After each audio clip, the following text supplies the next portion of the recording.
Hello everyone, మేమైతే గుప్చుప్ తిన్నాను బయటకు వచ్చేసాం.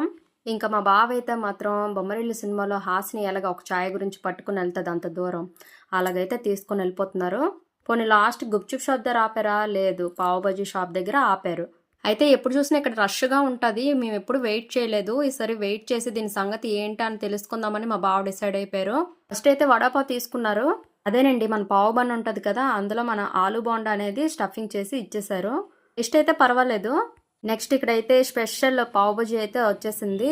దీంతో మనకి ఆనియన్స్ అలాగే గార్లిక్ పౌడర్ లాగా ఒకటి చేశారు, అది చాలా బాగుంది. ఇంకా అలాగే టమాటా చట్నీ ఒకటి ఇచ్చాడు, ఇంకా బన్స్, ఇంకా నెక్స్ట్ అయితే కర్రీ ఎలా ఉందో నేను టేస్ట్ చేస్తున్నాను. కర్రీ టేస్ట్ అయితే మాత్రం నెక్స్ట్ లెవెల్, చాలా బాగుంది. ఇంకా నాకైతే ఈ గార్లిక్తో చేసిన పౌడర్ బాగా నచ్చింది. ఏ మిక్స్ చేశారో ఏంటో కానీ చాలా బాగుంది టేస్ట్ అయితే. ఎప్పుడు ఇంట్లో చేసిన తిన్నాను బోర్ కొడుతుంది కదా, అలాంటప్పుడు ఇలా